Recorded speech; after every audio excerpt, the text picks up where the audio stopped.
What's good, y'all? Welcome back to another episode of Full Circle. Hi, Lexie. Hey, girl.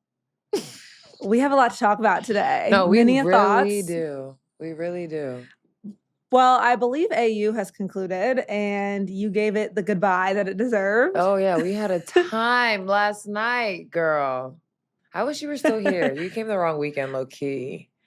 I know. I love Nashville. It was fun. Even though we were like in our little AU bubble, we made it poppin'. It was really fun. Last night, we had our last games. I finished in 7th place, everybody. Top 10 finish. Congratulations, Lexie. Thank you. So that bonus check is gonna hit soon, period. We had a rap party last night. And I just want to have a conversation real quick about how athletes party.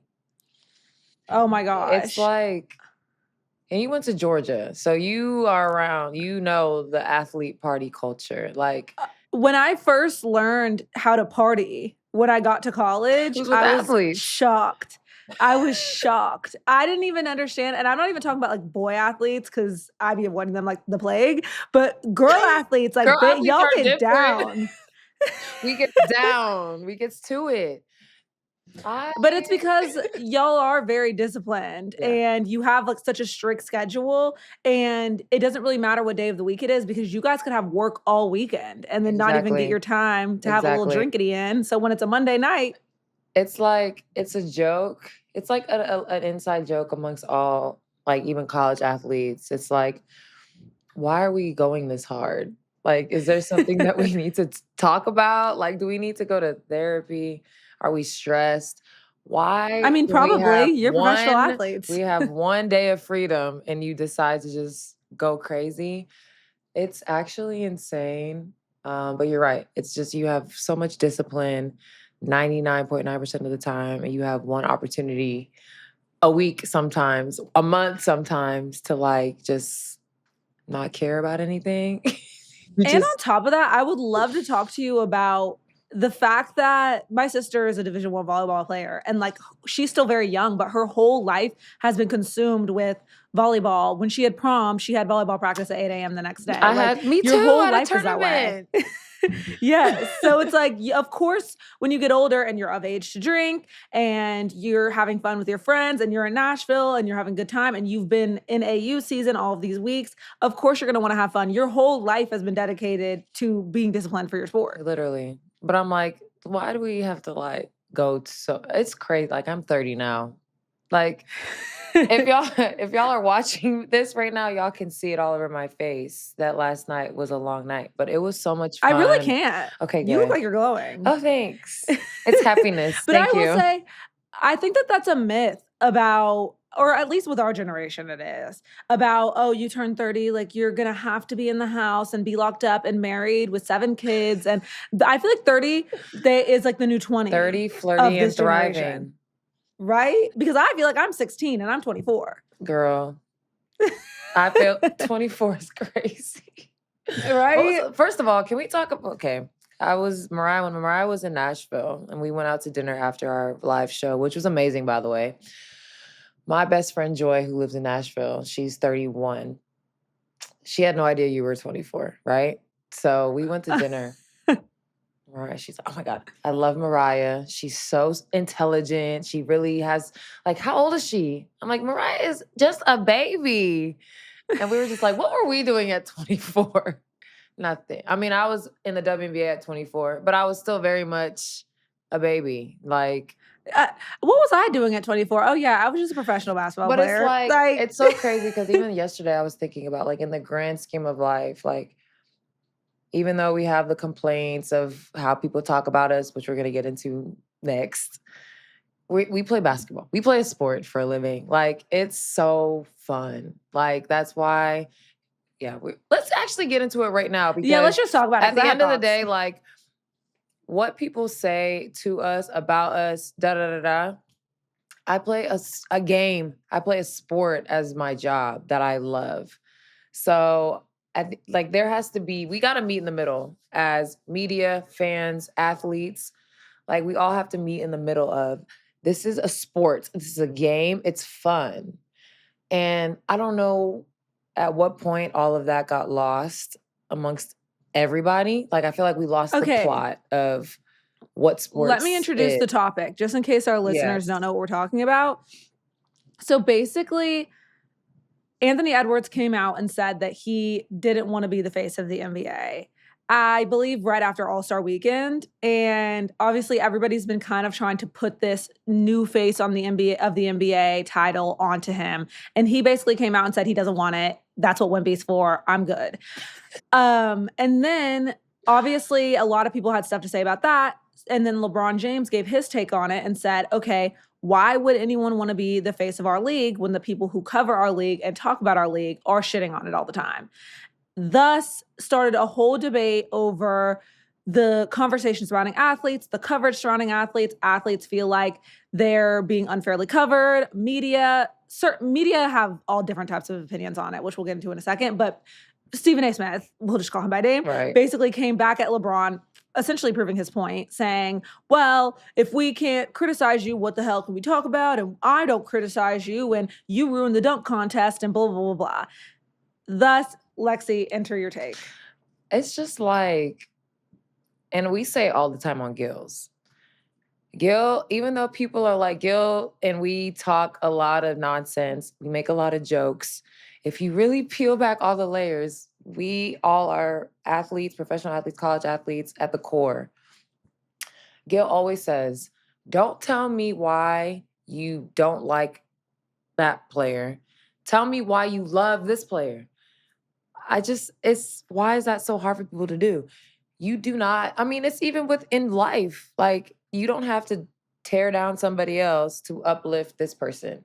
Just talk about how much you love this person and all the things, amazing things that they do, without even bringing in all these other people and tearing them down because you need to like catapult your fave. Like, I just don't, like, I'm like looking back, first of all, I don't know why now LeBron decided to say that and I'm glad he did, but like this has been a problem with the coverage of sports, I think, for a while now, where like you nitpick, like people just nitpick at like weird things. Like someone could be like, oh, Luka had a triple-double, but we're going to talk about like the 6 turnovers he had or like the defense he didn't play. He had a triple-double and they won.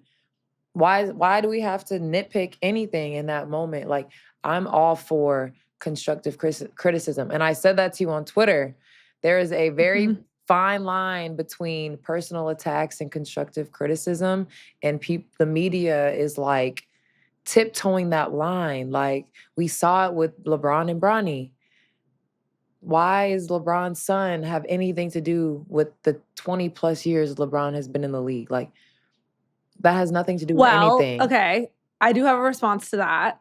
What Bronny has to do with LeBron's 20-plus year career is the fact that Bronny would not be in the NBA if it weren't for that 20-plus years of career. So that's where the relevance comes in. I do think that the people cross the line, though. Yeah, I understand that for Bronny. Okay, you got to prove yourself, which he's doing, and he's doing it very gracefully.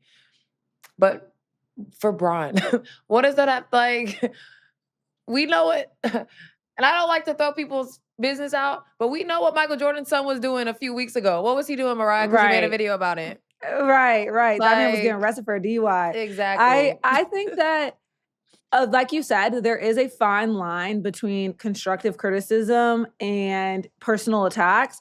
I also think that what people are ignoring, because it seems like everybody is kind of complaining about everything right now. The media is complaining about the league. The league is complaining about the media.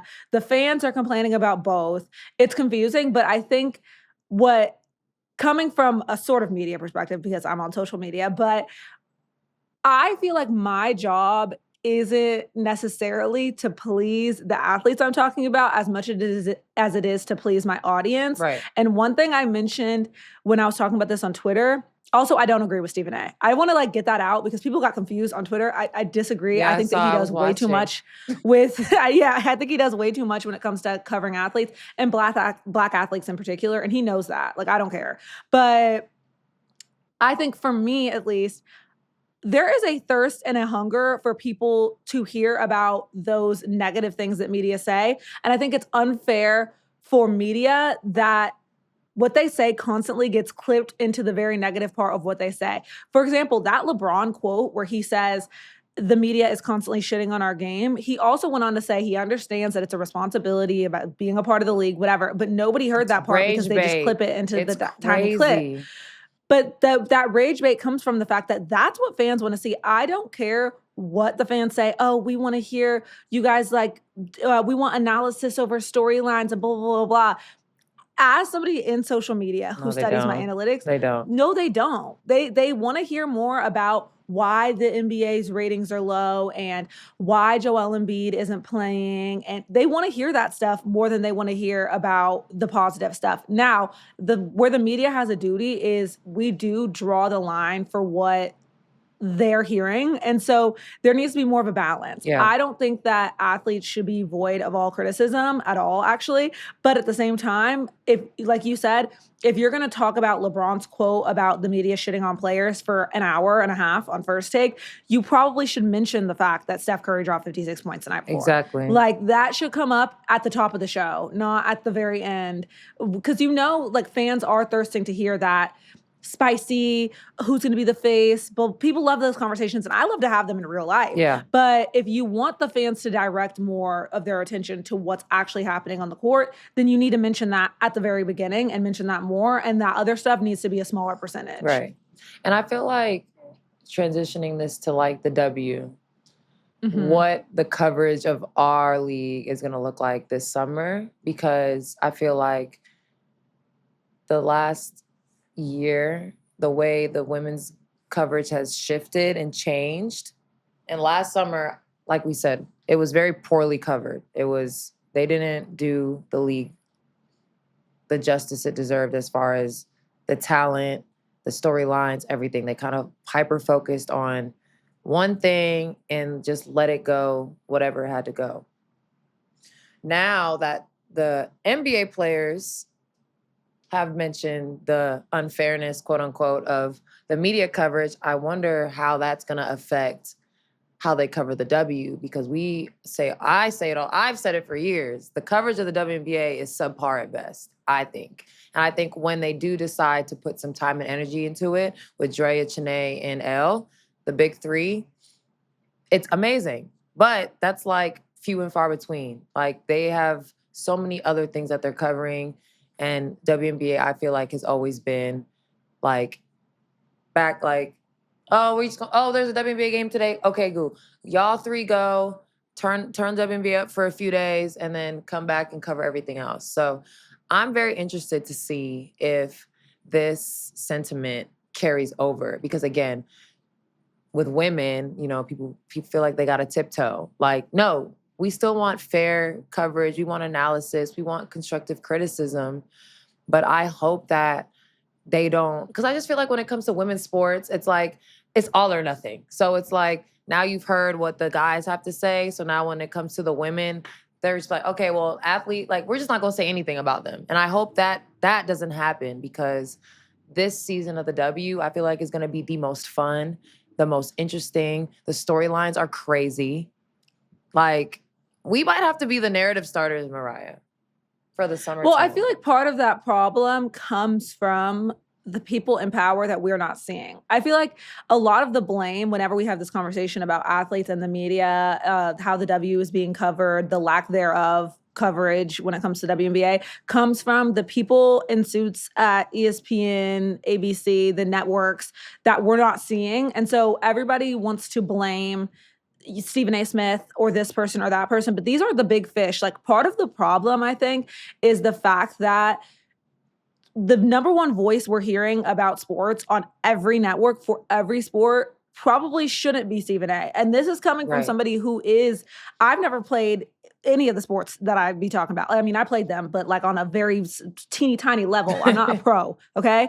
And I'm very aware that if I'm having a certain level of conversation, if a certain level of analysis is happening, obviously I need to have somebody next to me that knows a little bit more than I do. It's just common sense. Yeah. And I think Stephen A. does a good job of that. But at the same time, it's like, who are we promoting as the premier voices for each sport, right? When it comes to WNBA, you mentioned like Chanae, Elle, Andrea. There's so many great voices that I think it's up to those people at the top of the totem pole to promote them more and to make Right. sure that we're constantly seeing ads of them, that we're seeing their face as much as we're seeing faces like Stephen A. Smith, because that's why he gets when everybody's, oh, the media does this, the media does that. Well, I watch a lot of basketball coverage where even like a Brian Windhorst, he's not a professional basketball player, is very positive. And Andrea is very positive. Elle Duncan is, I think, does a very good job of towing the line of entertainment, analysis, and storylines. Like, she does all of that. She makes me laugh. She'll make fun of you if you need to be made fun of, but she also can be very serious and analytical when need be. Right. So, and I think that they need to put her on more stuff.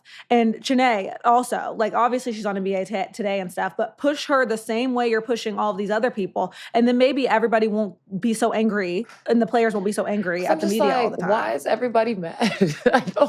I'm trying to figure out, like, I understand even with my personal journey in the league, like, I see why some athletes are frustrated. I see why they're like, why are y'all talking about me? Like, y'all have no idea what I went through. Y'all have no idea what goes on behind the scenes. And I think also there's like an athlete code. Like, I can't imagine if all of a sudden the athlete code like evaporated from everybody's brain, because people are talking about this is going on this team, this is going on in this camp, da da da da. And what's the athlete code? You don't talk about what goes on, for real. That whatever is going on behind the scenes stays behind the scenes. No matter how messed up it is, no matter if you are getting thrown under the bus, you do not come out and air out dirty laundry. That's not a thing. You don't do that. And I feel like a lot of people, like, they understand it, but like no one has really come out like and been like, y'all, like, people are like, you guys don't know. Like, it's typical. You don't know what's going on in the locker room. You don't know what's going on in practice. No, you don't. And you're never going to know unless you pull up and see it, which you can't. But it's like so many storylines, narratives get thrown out, and athletes just have to like just sit, smile away, because you got to be a professional through it all, because you have no idea I will ask, what is going on. At what level do you think former or current athletes that are doing media now, at what level do you think it's too much? Because a lot of people connected what LeBron said to Inside the NBA. And I saw people coming at me about how Charles Barkley called, it wasn't Ben Simmons, it was Anthony Davis, how he calls him street clothes and how that's like disrespectful and personal and stuff. I personally think that's funny, but I'm not Anthony Davis, It is so I funny can't call out if that's offensive or funny. You are always in street clothes. I mean, okay, so where, but that's what I'm asking. Like, I genuinely, out of curiosity, where is the line? I feel like, and we don't see it as much in the W because we don't have as many games. We don't have load management. Like, that's not a thing in the W yet. I hope it never becomes a thing, but we also don't have the schedule that those guys have. But it's like, after I have been sidelined for the last 2 years, and you hear people constantly digging at your availability and stuff, it's like one of those things, like, you don't really understand it till it happens to you. Like, you can have empathy for people and you can feel like, oh, like, he's always hurt. Like, that must suck. But like, until it is you in that position, like, you really don't know how annoying it is when people are always just like, you are never on the court. You're never this, you're never that. But yeah, you look at these guys, they're making tens and hundreds of millions of dollars. So it's like you throw that into the mix and people kind of lose the empathy, which understandably, I get it. But it's like, being the pro, like, that's for us, that's the fun. Like, we're at the fun part. Like, getting to the highest level, like, that was the goal. Like, we all had a little notebooks. We had our essays in school. What do you want to be when you get older? I want to be a professional basketball player. Cool. We're there now. The end. Like, we're going to keep working and grinding, but like, this has been like 10, 20, 30 years of work for a lot of us. And people are starting to make it like not fun and make us feel like less than, because we've made it to the top, and it's just like expectation after expectation after expectation, which trust me, I understand. And as fans, we owe fans performance. We owe them entertainment. They're spending money on us. They support us. They love us, all these things. But it's like, at the end of the day, like, getting to the highest level, like, that was it. Like, that was plan A for so many of us. And we got there, and like, now we're just like living life and having fun because we had to sacrifice so much early. So it's like, it's sad when I look at players like LeBron, who's what, 40? Like, we talk about him like he's 76. He's 40. Like, he has his entire life still to enjoy the fruits of his labor, and everybody just constantly like, you're not this, you're not that, you're not that, da da da da. Even with DT with her retirement, I'd say Diana Taurasi, Candace Parker, Maya, the way those three, and Elena Delle Donne, which she hasn't officially retired yet, but she kind of just rode off into the sunset. They weren't around really when social media was like this. But as women, like, we feel things deeper. Like, that's just a thing. We don't make as much money. Mm-hmm. We can't block things out as much as the men can. I understand why they kind of were just like, cool, I'm done. Bye. But then you see Me Diana. too. She goes on The View. Whoopi Goldberg pronounces her name freaking incorrectly. Like, she called her That's Diana terrible. Taurasi. And of course, Diana, in her true fashion, then called Whoopi Whippy. She said Whoopi Goldberg. But it's I didn't see this. oh yeah, poor Whoopi. Mispronounced Diana Taurasi's name, coming on The View to announce her retirement, pronounces her name incorrectly. And that's terrible. For as long like, as it's a she's funny been doing joke, this, but it's just like, no, it's not a joke. Like, it's not funny. Like, it's not. can't not pronounce Diana Taurasi's name. Like, it's a very easy name. It's a and for as household long name. as she's been doing this, I know if with my little broadcasting amount of career that before I do a panel, anything, you ask how to pronounce people's names. Yeah. Even if you don't know. Like, it's like, that's just one-on-one. Yeah, and it was like funny, haha, like, oh, just girls making mistakes. No. You would never do that to a man. I'm sorry. Like, you would never do you're that. professional. And Diana Well, handled because you it would know the great. name of a men's goat. Like, so for her that's how she came into officially announcing her retirement on The View, which is, I don't know why she went on The View. But hey, it's a lot of eyes, I don't a lot know of either. viewership. But I know after that moment happened, she's like, oh no, why did I come on here? But Diana handled it in the Diana way, mispronounced Whoopi's name, right back to her. But that's insane. Like, no. I will say that a huge part of this, and I want to say, I don't know. I think that with athletes and with this like complaint of coverage that they're experiencing, part of the issue is social media and comments. I feel like if they were just reading this stuff, you were just reading this stuff about yourselves in the newspaper, it would be a little bit less all-consuming. But because of social media and because not only does Stephen A, I keep using him as an example, but he's like the biggest main person. One, right. Yeah, the biggest fish. Stephen A comes out and says, Kevin Durant is the softest superstar, whatever. And that's just the headline. On top of that, Kevin Durant's getting hundreds of comments of people also calling him the same thing. But I think it's important for us all to realize that this social media world is new to all of us. And it's unfortunate that everybody has something to say about everything. And it explodes everything into a much bigger deal than it needs to be. Like, even if I call Kevin Durant soft, I'm getting insulted. Kevin Durant's getting insulted. Everybody's getting insulted. We're all getting insulted. Everybody's getting attacked. They bring in somebody else. They like the right. reaching that people do online is actually now insane. I'm ugly and stupid. Kevin Durant's soft. Everybody's dumb. It's like the whole thing is ridiculous. I think that we all just need to. I've gotten a lot better with comments and stuff, based on the fact that everybody it happens to everybody. Nobody has anything nice to say about anything. I was just before we started recording looking at all of the Oscars looks and everybody talking about the Oscars and whatnot. So nobody has anything nice to say about anything. Ever. Nothing. I already said. I'm telling you, I said it could be the most perfect dress ever. Yeah. I say it all the time. People don't get embarrassed in public enough. People don't feel awkward in public enough.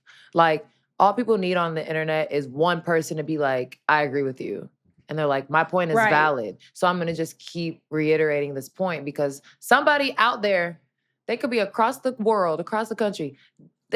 A bot. This is not even a real person. Agrees with me. So I'm just going to keep hammering this point home over and over and over. You know how when people are like, boo, tomatoes. Like, people don't feel that anymore in real life. Part of the problem is back in the day, you used to actually have to boo somebody to their face and throw tomatoes, which it would take a lot for people to get that angry about something to do that. Whereas now you can just send tomato emojis and comment boo from your living room. Which I do often. It doesn't feel as right. It doesn't feel as serious. Send a meme.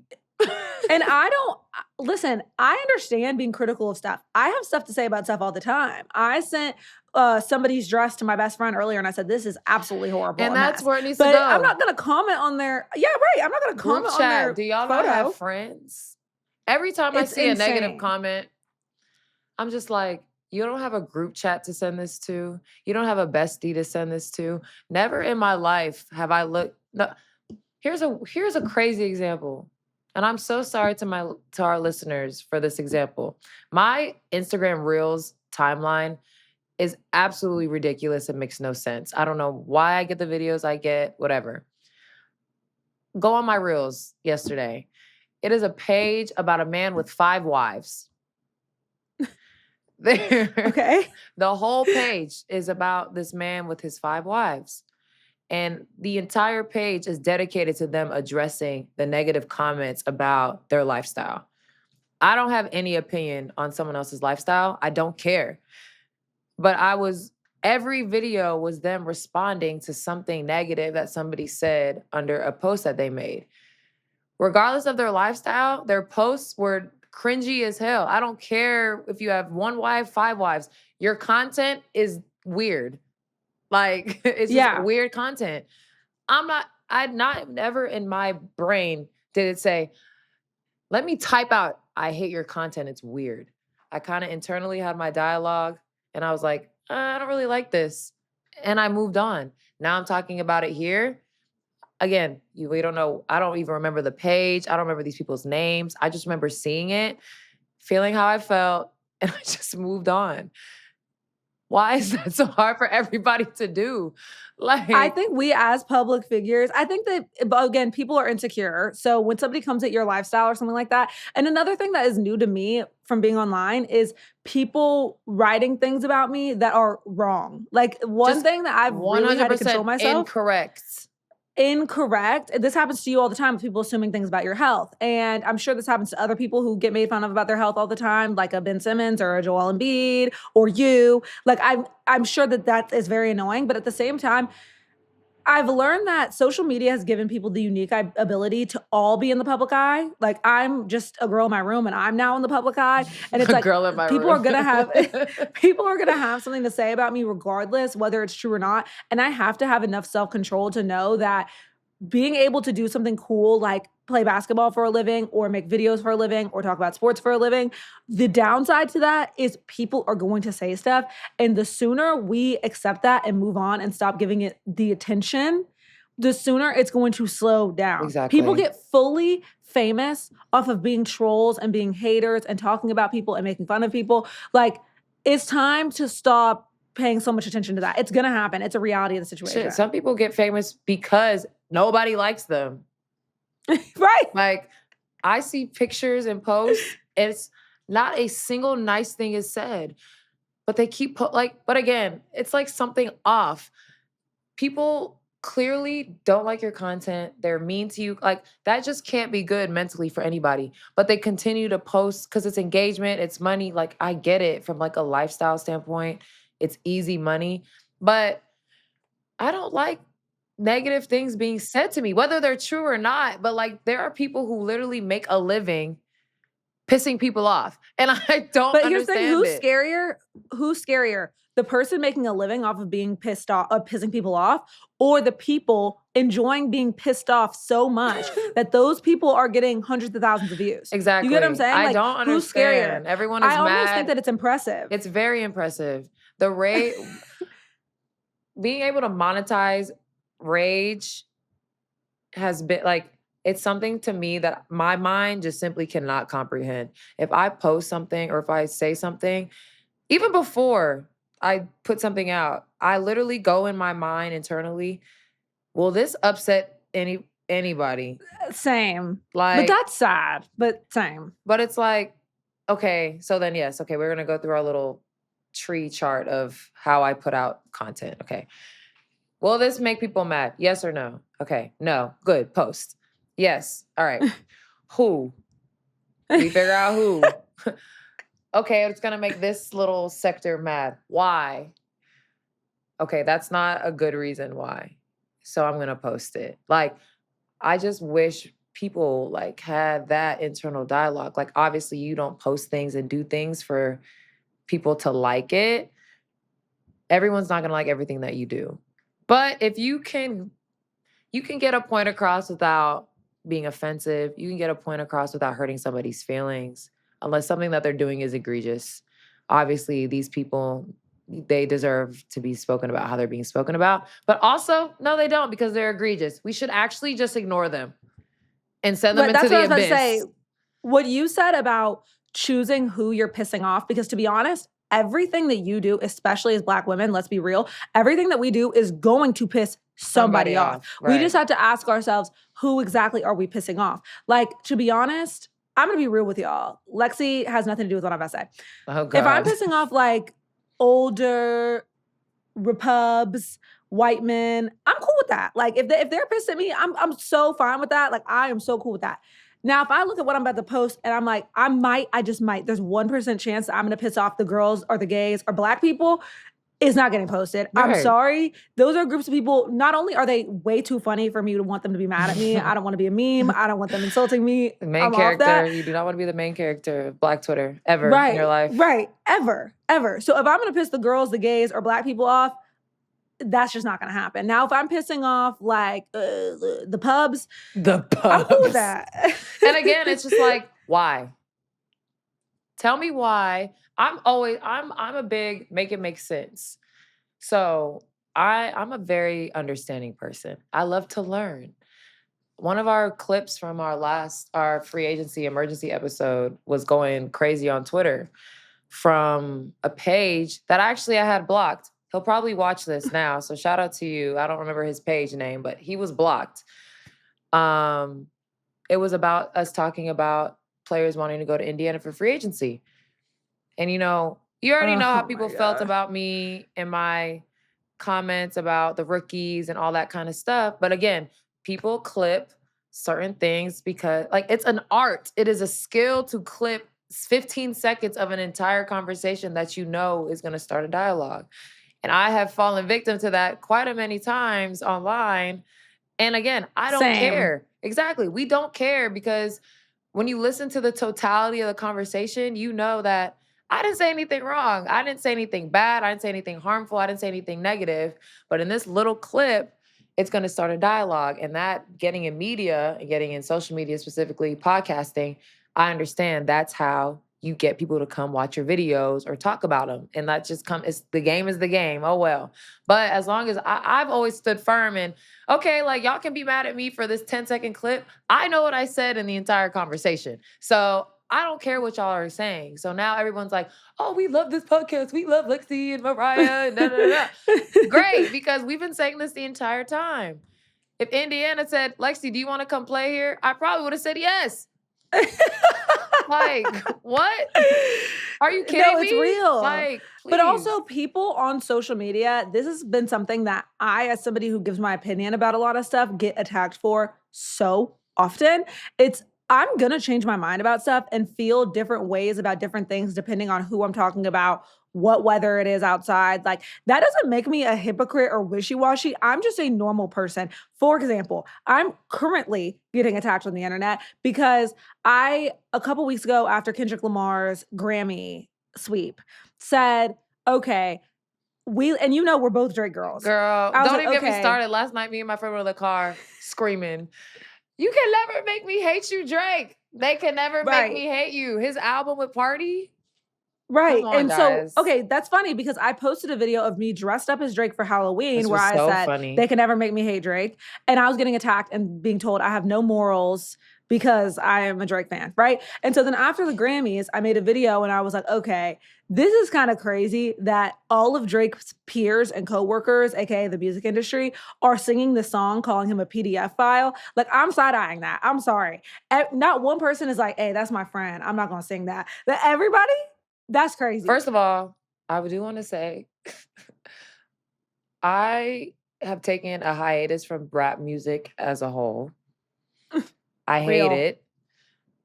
Like I love the rap girlies. I really think the rap girlies are carrying rap right now. Doechii, Lotto, Meg. I Agree. really think that they're carrying rap. Flo Milli. I cannot listen to it anymore. It is so negative. It's so mean. It's violent. It's disgusting. But Exactly. when I tell you I listen to music for the vibes, when I tell you I had no idea that Kendrick was calling Drake that for months. I'm in the car, A minor. I had no idea what we were You didn't talking get it. about. You thought they was talking about a note. I Girl, thought he was talking about a music note. Girl, bye. I had no idea that was No, what the song girl. was about until like all the Exactly. lawsuits started coming out. And I was like, I did not listen to a single lyric of the song. I just like dancing to the I'm in LA now, you know, everybody do the little LA, Right. whatever. I had no idea. Once I found out that was the topic of the song, that song has not been played. I don't even think it's in my library anymore. And that's not a like, I'm defending Drake. Like, I don't even know how we got to this conversation, but it's just like, I don't like it. Negative. Exactly. I get And that's the my point. negativity away. It's everywhere. It's in music. It's in sports. It's everywhere. But that's why I try to take things as they are and just have fun. And that's why with that whole the song situation, my point with leading back to sports was I feel like so I said, okay, that is weird that all these people are singing that song and like enjoying it. Like that kind of makes me side-eye because I'm like, yo, why are all these people calling you that? Like that's insane. So then when Drake's album comes out and I'm bopping to Nokia, like everybody else in the country is bopping to Nokia, they're like, I thought you was OVO. Let's get this straight right now. I don't have any sort of undying loyalty to any person I've never met before. And Drake happens to fall under that category. I exist. Are you guys insane? They do not know you. Are you insane? They don't know you. I'm going to, when something's ugly, I'm going to say I think it's ugly. And guess what? If I think Megan Thee Stallion's dress last night was ugly, she's just an example. I love that girl. If I think her dress last night was ugly, and I also think her dress next week is beautiful, that's okay. That's okay. Like I can change my mind. And it's the same thing with sports. If I think that, you know, maybe people would want to play for Indiana because they're killing it during free agency, but I also think that, you know, their fans can be a little racist and a little out of hand sometimes. Those are okay. Like it's okay to have both of those opinions. Both things can be true. But I do want to mention, as far as hate is concerned, online hate and everybody being negative, I feel like I know LeBron probably experiences hate to a high degree because if I experience hate, I can only imagine what LeBron experiences. Again, I think people also need to think about that. Your little hate bubble that you think you have. Think about when I have my little moments of like, oh, why is everybody being mean? I quite literally just think of LeBron James. And I'm like, you know what? Right. Or anybody. Beyonce, like, you know Drake. But one person I really think about is I think the only person I can think of in sports who really has a hate train on them that I feel like is unfair and unnecessary is Angel Reese. It's disgusting. That girl. It's absolutely ridiculous. I have never seen anything like it. It's crazy. In sports and entertainment, I have never seen anything like her comment section. No. Or my comment section when I post about her. So I can only imagine. Mariah, I had a video of me on my TikTok. It's still up there. I was in a workout. It was like a 10-second clip of me in a training session. If anybody wants to see me playing basketball, it's on TikTok. I don't put basketball stuff on Instagram. I'll put pictures on Instagram, but workout videos, highlights, that's all on TikTok. Like I put that over there. She does. I had a video of me working out, and usually, like, I love my followers and supporters. They love when I hoop. Like, and I appreciate y'all. Like, y'all literally got me back on the court because everyone that follows me and supports me started when I was younger, playing at Duke, playing at Maryland. Like, they know I can hoop. So I've always appreciated that about them. So whenever I put up basketball content, it's overwhelmingly positive, right? Overwhelmingly positive. So sometimes if I need a little pick-me-up, let me drop a little basketball picture. Let me drop a little basketball video because I know like y'all gonna make me feel good.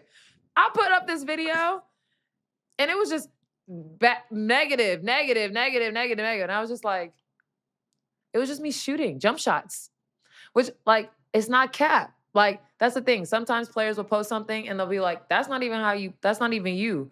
This is not how you play. All I gotta do is shoot post a little shooting video, it's cool because I'm valid. I'm stamped as a shooter. So I was getting all of these negative comments, and I was just like, what is going on here? Why are y'all being so mean to me on TikTok? I They don't thought I was Angel understand. Reese. And shout out to Angel. We always talk about her. All of them, all the W players, the rookies, everybody. We love y'all. But my entire comment section for that particular video thought I was Angel. And they were so mean. And I was just like, that's why I'm like, when she cried in that post-game interview, I believe it was, I think when LSU lost when she's like, it's for the last hard. time. I can't And she was like, people are sexualizing me. That's why I literally have stamped myself as the Angel Reese defense attorney on TikTok.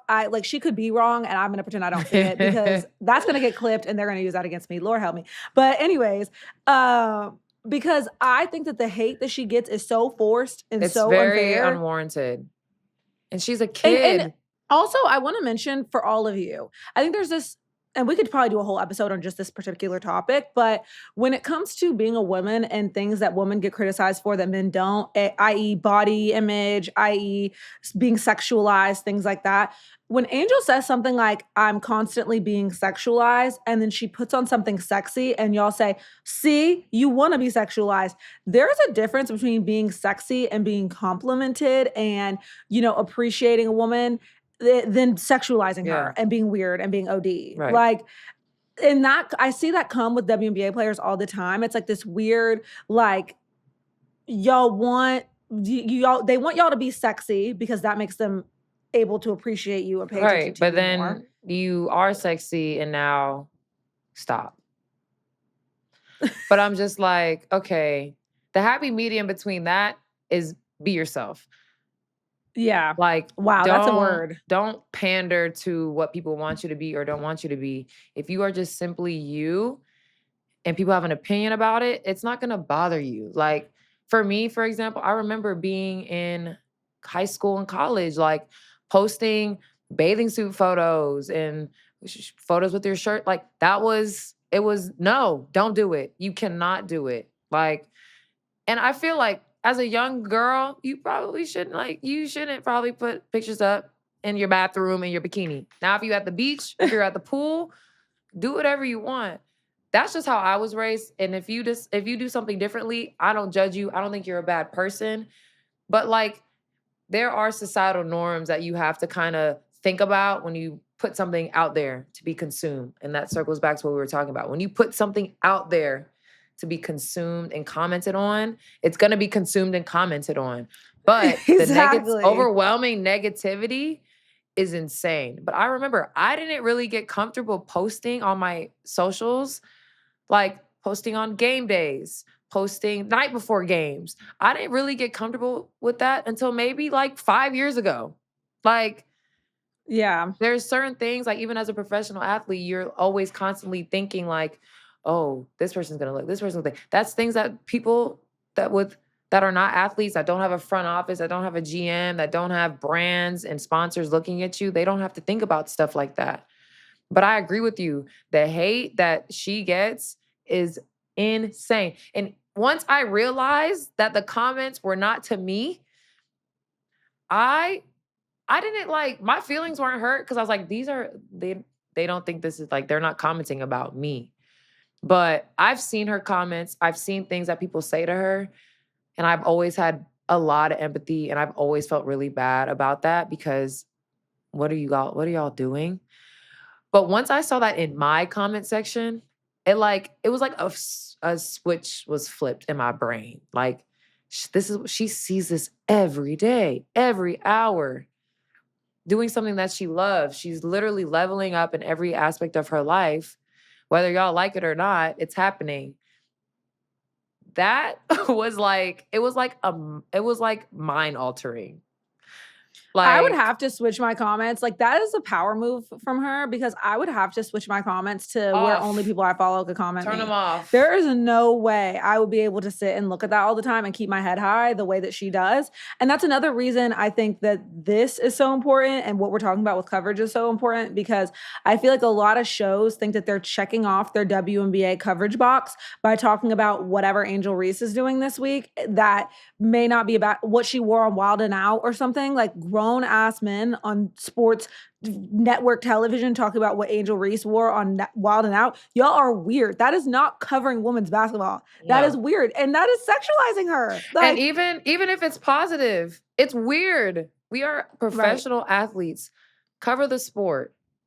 And if you want to talk about how certain players play, talk about how certain players play. Again, there is a respectful and analytical way to talk about players positively and negatively.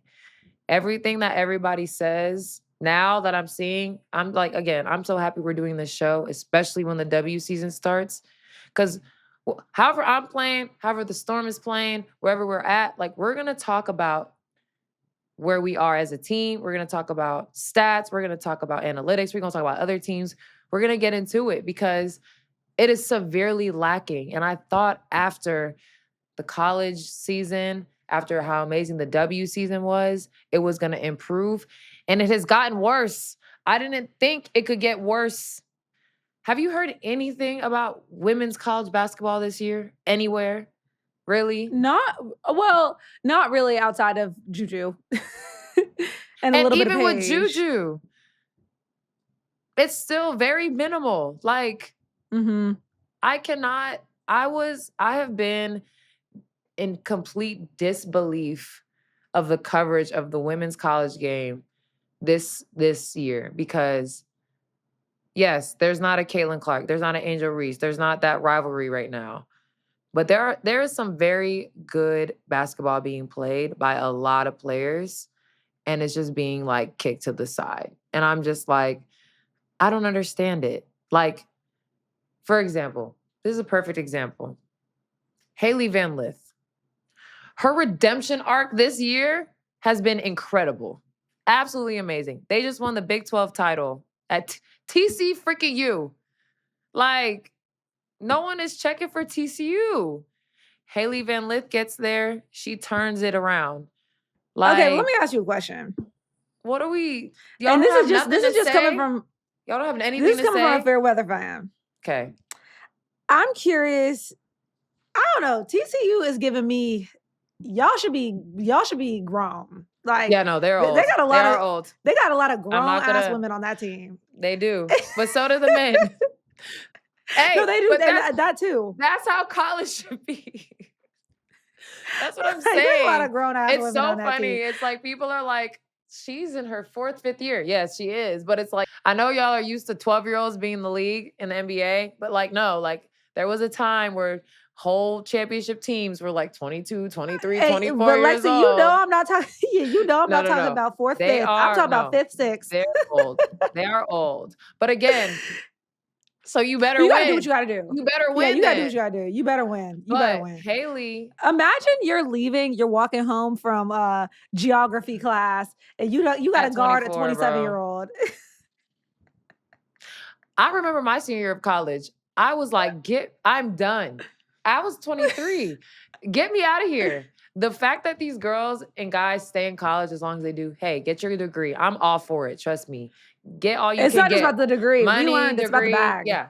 Get all you can get from these schools because they do not care about you. I'm there. I'm here for that. But yes, you're 29 in college. You better win every game you play. You better dominate every game you play. But the fact that everybody had so much to say about Hailey at LSU, and that was not a good decision for her as a fit-wise. I don't think her game changed at all. It just wasn't a good fit, and that happens sometimes. She bet on herself and went to TCU, probably got some money over there. Good for you. And she's been killing. Crickets. I'm just like, again, the rage baiting, the negativity. Why does everything have to be negative? Like, Yes, y'all got y'all licks in on her. Trust me, I remember the memes. I remember it all. Mhm. But now she's turned it around and y'all have nothing to say. That is the thing about media I don't like. It's Agreed. okay. When you are presented with new information, your opinion can change. That's fine. But And because that's I people think are a lot of people so are scared of that. disrespectful, it's because people are so disrespectful. Like they like cross a boundary. Like there's like a point of no return. That's how I feel about my WNBA career. So many people cross the boundary, so they just got to stay over there, and it's okay. But because I know that I've never changed who I am, and my work ethic never changed. But the fact that people are just overly disrespectful off rip, then yeah, you get presented with new information. You really can't come back actually because you were so insane That's what I was on gonna say. on the first side. Like, People don't really give media that's unfortunate, the opportunity to change their minds, because it's like if you say, I've said before that I think that Kevin Durant's career is forever going to be stained by the fact that he went to Golden State. I don't care what he does. I don't care where he goes. Like, I'm not saying I don't think he's a great basketball player or whatever, but that narrative is going to follow him for the rest of his career until he retires. It's just the truth. Sorry. But the point is, that doesn't mean I can't say some like positive things about him or acknowledge when he's doing well or acknowledge when he's doing great. And I think that even I like am going to take more responsibility on doing that because, for example, if you made a Haley Van Lith joke or meme, or if you are a media member, and I'm not just talking about people on social media who are like kids in their room getting their bag off of like clickbait and making memes, like whatever, do what you want. But the people on television, like if you made fun of her when she was getting dusted by or whatever, all the memes, like then you need to cover the fact that she's doing well now. That needs to also come up. that's That's like what players are so frustrated responsible. Yeah, about. exactly. That's responsible media coverage. Whatever that she was doing bad before, she's doing great now. You had so much to say before. Clearly Yeah. you have things to say. So say it. Yeah. Say it now. So that, yeah, again, as an athlete with grievances, since we all have grievances, that for me, that has always been my biggest issue with how sports are covered is that, yes, criticism, I get it. That's how we're built, where you have thick skin. Trust me, we have thick skin. But when there's good things going on, talk about those too. Y'all, people were shitting on Steph Curry all season because the Warriors were horrible. They're still not winning a championship, and that's okay. But they've turned it They look around good a though. bit. They've turned it around. He had 56 points, right? Mm-hmm. And they're like, we're not gonna. On the same day, it's like his day. I saw it on Twitter. Like he's had like whatever date that was. He's had like career games, 3 straight years. Like that's fun to talk about. Like it's like there's no way that people go into work every day, go to write, go sit on their little computers and type up a story that it brings y'all joy to talk so negatively about everybody all the time. I Like don't know. it's I'm like about to a make a video about vicious the cycle. 76ers later That that I'm real wait, excited about. speaking of the 76ers, we have our producers on the show right now, Zoe and Grace. Like, don't we're not whether I'm having a great season or an okay season, we are not gonna stop making episodes like Paul No. George. I feel very You bad for gotta you him. gotta I take feel it to the bad for chin. him because he stopped making his shows because again, because when they started losing, I'm like an investigator. I actively went to his YouTube page and his podcast P page to look at the comments, and the way people were speaking to him about basketball on his little podcast baby that he loves. Like it's a hobby. We've been on this for an hour, 1 hour, once a week. Like that's how long podcasts take, guys. Like the way people were speaking to that man online and just ruining this outlet that he created for himself, it upset me because I'm like, y'all don't know what else he has going on in his life. Y'all just see the basketball thing. And I'm just like, I don't like that he had to be like, I'm going to take a break from this because I need to focus on basketball. Like, And Me I hate neither, because that for people are him. dumb. He is Paul George. There is a whole media machine behind that podcast that is like planning the episodes and editing the episodes, whatever. He sits down for an hour once a week and talks. That's it. And Once he a can't even do week. that. In his hotel room, on the road, when he's not doing anything anyway. So, I mean, and I follow his producer on Instagram. We follow each other. And I genuinely asked him, I said, is it a problem? You think it is problematic for players to have podcasts in season? And he said, it depends on the player. That's all he said. And I was That's like, journalism, Lexie. I said, all right, we up for the challenge, Mariah, because Full Circle will be in full effect the entire W season, no matter what is going on. I don't care what nobody says. We in here. 100%. We are doing And I will this. be asked, and listen, y'all, you better know that that's why I'm here. I'm going to ask Lexie the questions, and she may decline to answer them, but I will be asking. Yes. So anything and all things WNBA, college, whatever, y'all can find it here on the Full Circle podcast. This was an amazing episode. I love y'all. Agree. We still turned up from Nashville. We finna tag. Let's end on a positive note and let's each say like one positive thing about the sports world that you want the audience to take away from this episode. We'll give flowers. I was giving a flower to Haley Van Lith. Haley Van Lith gets a flower, and then I'm going to give flowers to Athletes Unlimited for putting together an amazing 4th season. We had a great time. It was amazing. Everyone had a blast, and this is my family, and I love it here. I love it here. As far as my flowers, I want to give them to 2 media members because I feel like the media has been getting thrashed. Good. But I want to give my flower, one, to Elle Duncan, who I absolutely adore. Like, for all the reasons I said before, I think that she can be critical and funny and also very responsible in the way she covers things. Girl dad, iconic. Mm-hmm. And then number 2, I want to give a flower to Chiney Ogwumike because the way that she talked about what you've been talking about this whole episode and athletes and how they get insulted and what their problem is with the coverage of sports, the way that she articulated it really changed my mind about it because I felt a little attacked. I'm not gonna lie. I was like, what the hell y'all want us to say? But then I watched seeing that tweet. Take. Yep. And then I watched Shanae's take and I said, oh, she read me, like gathered me all the way up. Period. And I think that both of those women need to be on every billboard, every television station, every show. Like, they're so talented. No, we love them. Elle, Shanae, Haley Van Lith, Athletes Unlimited. We love y'all. This was an amazing episode of Full Circle Podcast, and we will see y'all next week. Bye.